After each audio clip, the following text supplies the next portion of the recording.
दास जी की वंदना श्री संपतलाल जी से कृपया वो आए और दीदी प्रीता हरित जी का उनके जन्मदिन पर शॉल दिल्ली के कॉन्स्टिट्यूशन क्लब के मावलंकर हॉल में देश के कोने कोने से सभी कार्यकर्ता और बाबा साहब के अनुयायी बहुजन संगठन से जुड़े हुए सभी व्यक्ति आज आए हैं और बहुत ही एक हर्ष और उल्लास का विषय है कि हम पिछले 15 साल से अनौपचारिक रूप से काम कर रहे हैं देश के दलित बहुजन पिछाड़े हुए के लिए और हम चाहते हैं कि इस देश का हर व्यक्ति, हर कोई भी जो इस देश का नागरिक है, उसको इस देश में सम्मान के साथ, डिग्निटी के साथ, स्वाभिमान के साथ जीने का अधिकार मिले।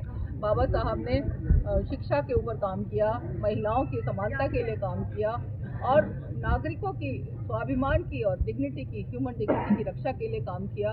उनकी इस भावना को घर घर तक पहुंचाने का काम कर रही हूँ। हमारा तो नारा भी रहा है, हर घर को भेजकर घर घर में अम्बेडकर का नारा रहा है, जो हमने सालों साल जो है घर घर में पहुंचाया है। चाहे वो उत्तर प्रदेश हो, पंजाब हो, हरियाणा हो, राजस्थान हो, मध्य प्रदेश हो, राजस्थान हो, गुजरात हो, तमिलनाडु हो, तेलंगाना हो और नॉर्थ ईस्ट के स्टेट्स हो, हर स्टेट्स में हमने जो है बहुजन संगठन के कार्यकर्ताओं को जोड़ा है। और मेरा ये विचार है कि जितने भी संगठन हैं इस देश में, जितने भी जो महिलाओं के लिए, बच्चों के लिए, पिछाड़ों के लिए, वंचितों के लिए काम कर रहे हैं, उन सभी को बाबा साहब के झंडे तले, उनके परचम तले हम बहुजन सम्यक संगठन के साथ उनको जोड़ने का काम कर रहे हैं और वो दिन जल्दी ही आएगा, ऐसा मेरा मानना है। बाबा साहब को गए हुए एक लंबा समय हो गया, मगर जैसे जैसे बाबा साहब का समय बढ़ता गया, जाने के बाद वैसे वैसे उनका विचार हर व्यक्ति के घर में, हर व्यक्ति के दिल में एक बीज की तरह अंकुरित होता गया और वह एक बीज एक बहुत बड़ा विशाल वटवृक्ष बन करके इस देश को छत्र छाया प्रदान आज कर रहा है। और उस छत्र छाया तले हम सभी इस देश के नागरिक, इस देश के जो बच्चे हैं, हम फल फूल रहे हैं और हम अपने देश के लिए समर्पित हैं, अपने योगदान करना चाहते हैं।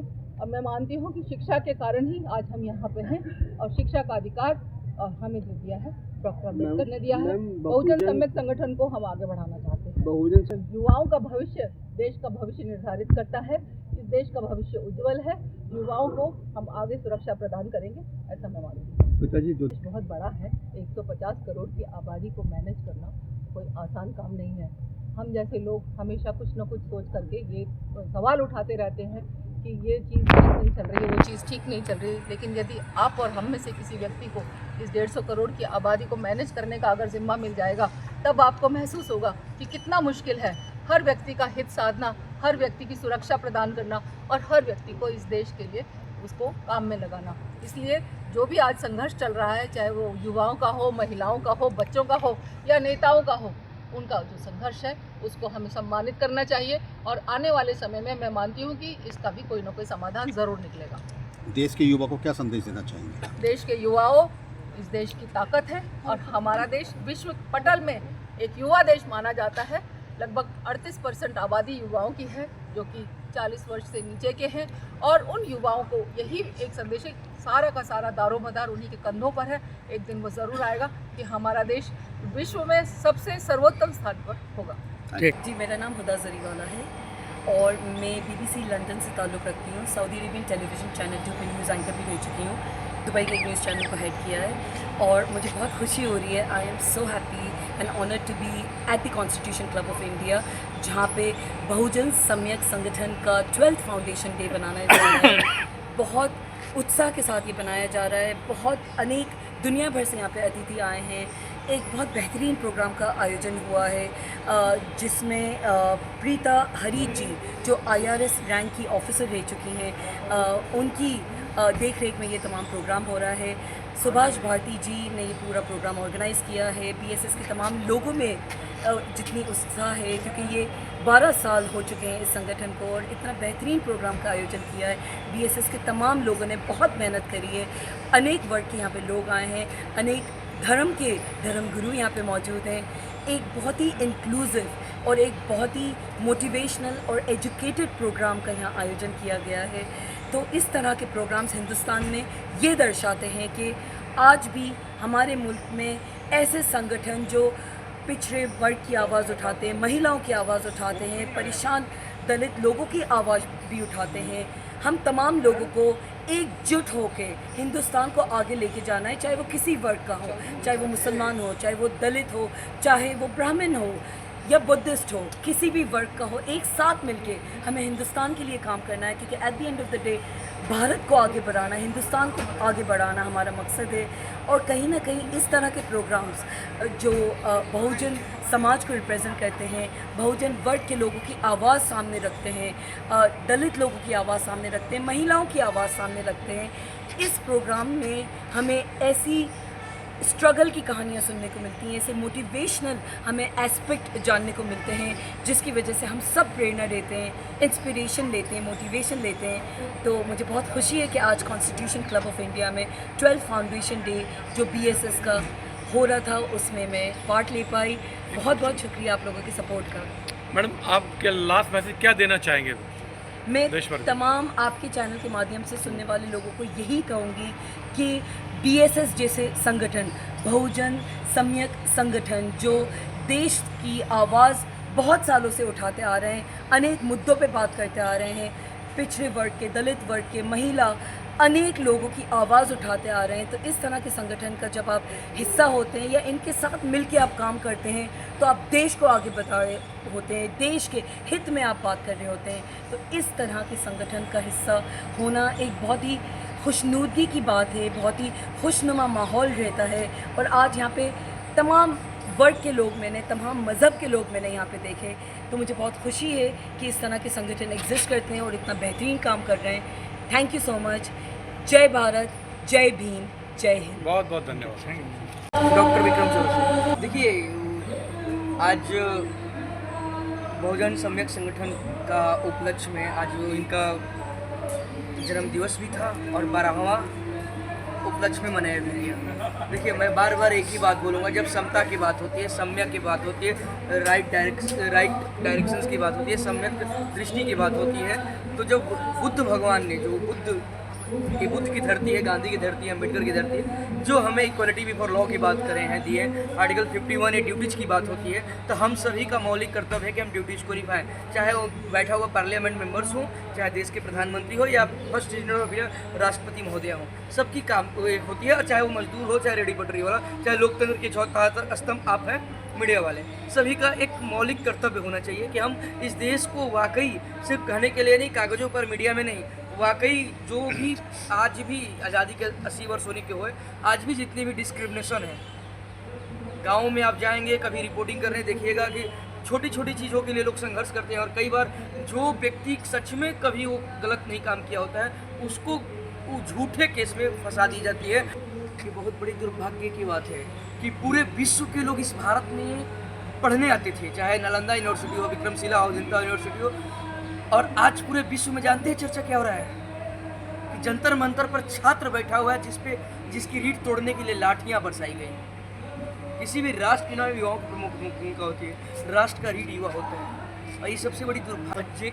मैटर नहीं रखता कितने % है, मैटर रखता कि जेन्युइन बात है कि नहीं, पेपर लीक होते हैं कि नहीं, पेपर लीक होते हैं। और देश के हमारे प्रधानमंत्री जी माननीय का ये एक नैतिक जवाबदेही बनती है कि जो वो परीक्षा पर चर्चा कर सकते हैं, मन की बात करें, तो पेपर लीक पर भी एक बात बोलते हैं, सिंपल सी बात है। नहीं तो छात्र पूरा देश से आज सड़कों पर आकर लाठी खाने के लिए मजबूर नहीं होता।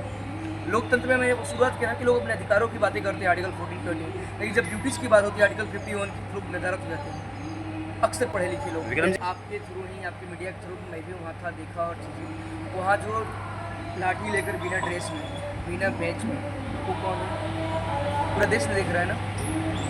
हमारा बात ये कहा जाए कि जहाँ पर बच्चों का सवाल है, नीट की परीक्षा थी, नीट की परीक्षा पे गवर्नमेंट ने एक्शन लिया, एक्शन लेने के बाद उन्होंने दोबारा एग्ज़ाम भी करवाया, एग्ज़ाम भी हो गया, लोग पास भी हुए, और पास होके सब लोग अपने अपने ड्यूटी पे चले गए। आज फिर भी उसके ऊपर राजनीति की जा रही है, और कई जो है राजनीतिक पार्टियाँ आ गई हैं। छात्रों के बीच में राजनीतिक पार्टियों का क्या काम, कुछ कहेंगे? मैं बार बार कहा हूँ कि छात्र जो होता है इस देश का रीढ़ होता है, युवा, वो किसी जाति, धर्म, किसी दल, बल, पार्टी से नहीं होता है, और ना उसको कभी उसमें पढ़ना है। बिल्कुल, जैसे ही वो पढ़ जाएगा वैसे ही उसके साथ राजनीति हो जाएगा, जो हो रहा है। बिल्कुल। मेन मुद्दा था छात्र नहीं गए पार्टियों में, पार्टी ही अपने आप आई यहाँ बीच में। वही मैं सर कहना चाह रहा हूँ उससे- कि जब एक छात्र जैसे एक पेड़ हो ना, पेड़ पर पक्षियाँ बैठी है, कोई ऊपर नीचे, तो इस राष्ट्र का भविष्य युवा अगर में अपने मुद्दों को लेकर उसके साथ कोई समस्या है, हाँ। वो अपनी आवाज कर रहा है, बोल रहा है, उसकी सुनी जानी चाहिए पहली बात। और दूसरी बात, दूसरे पार्टियों और राजनीति का यहाँ मतलब ही क्या है भाई? कोई मतलब है? बिल्कुल ठीक बात है, वही कोई ना, मतलब है यहाँ? वही ना। अब उन्होंने आंदोलन कमजोर करने के लिए पार्टियां घुस गई। अब देश को क्या संदेश देना चाहेंगे आप, आपके मत? नहीं, मैं सारे राष्ट्र के युवाओं से बार बार आह्वान किया हूँ, फिर कहता हूँ कि देखो, इस राष्ट्र का भविष्य युवा है। अगर मैं किसी भी तरीके से किसी भी सिस्टम में लीकेज होगा, पेपर लीक होगा या किसी तरीके का लीकेज के थ्रू होगा, देखिए हमारे जो भी समृद्ध लोग हैं, हाँ, वो चाहे राष्ट्र के प्रधानमंत्री जी हों, चाहे कोई भी व्यक्ति हो, एक्सपाइटेड, चाहे जो भी, वो जाकर अपना विदेशों में इलाज करा लेगा, विदेशों में बच्चों को पढ़ने भेजेगा, लेकिन जो गरीब किसान मजदूर सच में पीड़ित है, उनको तो यही करना है। और गलत जो नीट लीक के थ्रू कोई आएगा तो पेट में वही छुरा छोड़ के आ जाएगा, जो भी उनका टूल्स होता है। ऐसे कई, क्योंकि जब वो मेरिट से नहीं आए और जो पेपर लीक क्यों अचानक से ध्यान आता है कि पप्पा जी को ध्यान आता है कि अब मेरा बेटा जो है वो सोने का चम्मच लेकर पैदा हुआ है, अब उसको डाइट सिस्टम में जाना बिना मेहनत किए हुए, तो उनके लिए कराई जाती है। तो ऐसा नहीं कह सकते कि डायरेक्ट सरकार ने ऐसा कुछ किया या चीज़ें, उसके पीछे एक बहुत बड़े लॉबी होती है जो ये सब कराती है। ठीक है। और जहाँ तक मेरा मतलब अनुमान है, चीज़ें बाकी आप लोग समझते हैं। बहुत सही है। 12 साल से ये संगठित होकर के संगठन के रूप में कार्य कर रही है, पूरे देश में कर रही है। देश का कोई भी राज्य या कोई भी कस्बा ऐसा नहीं है जहाँ बहुत जन या संगठन का कार्यकर्ता नहीं है। तमाम पूरे देश में भ्रमण करके दीदी प्रीता हरित जी ने इस संगठन के एक एक सदस्य को जोड़ा है और इनके विचारों से पूरे देश में जो समाज के सबसे पिछली पंक्ति में खड़े लोग हैं, शोषित, वंचित, दलित, गरीब, गुरबे लोग, जिसकी आवाज़ बनकर के प्रीता हरित जी ने पूरे देश में लोगों को जगाने का काम किया और पूरे देश के युवा, महिला, किसान, मजदूर सभी जो दलित शोषित फिरे थे, पिछली पंक्ति के लोग, सभी प्रीता हरित जी के नेतृत्व में जुड़ने का काम किया। इनके आदर्श को और बाबा साहब के विचारों को लेकर के जो ये दीदी प्रीता हरित चल रही हैं, तमाम लोग इनके अगुवाई के रूप में आज बाबा साहब की छोटी बहन या छोटी बेटी के रूप में देखते हैं और बाबा साहब के विचारों को लेकर के जिस आंदोलन को ये लेकर के चल रही हैं, निश्चित रूप से देश ऐसी बहनों को, ऐसी बेटियों को मौका देना चाहिए। तभी समाज के हित में दलितों के, शोषितों के, वंचितों का जो आज उत्पीड़न हो रहा है, उनके बलात्कार हो रहे हैं, वो ऐसे चीज़ों पर पाबंदी तभी लग पाएगी जब प्रीता हरित जैसे बहन, बेटी लोकसभा के सदस्य बन करके सदन में जाएंगी। तो तमाम देशवासियों को और तमाम राजनीतिक पार्टी जो कहते हैं कि हम इस समाज के हितैषी हैं, वो सभी लोगों को निर्णय लेना चाहिए और बहन प्रीता हरित जी को सदन तक पहुंचाने के लिए हम लोगों को सड़कों से संघर्ष करते हुए सदन तक भेजना चाहिए, ताकि हम लोगों की आवाज़ सदन में भी उठ सके, सदन में भी बात को रख सके और तभी हमारे हित में काम होगा, तभी हमारे हित में न्याय मिलेगा, कानून बनेगा। और हम लोग संकल्प के साथ आज ये स्थापना दिवस पर संकल्प लिया है, प्रीता हरित जी का जो आदेश है, जो संदेश है, इसको लेकर के हम लोग जन जन तक जाएंगे और जनता में इनके जो नीति है, नियत है, उसको जन जन तक पहुंचाने का काम करेंगे। ये तमाम कार्यकर्ता आज यहाँ से संकल्प लेकर के हम लोग देश में जाएंगे, अलग अलग राज्य में जाएंगे और प्रीता हरित जी के नेतृत्व में एक नई सोच के साथ नई आंदोलन, नई क्रांति का आगाज करेंगे। महाराज जी सरकारी कार्यरत है इनकम टैक्स में, और उसके बाद भी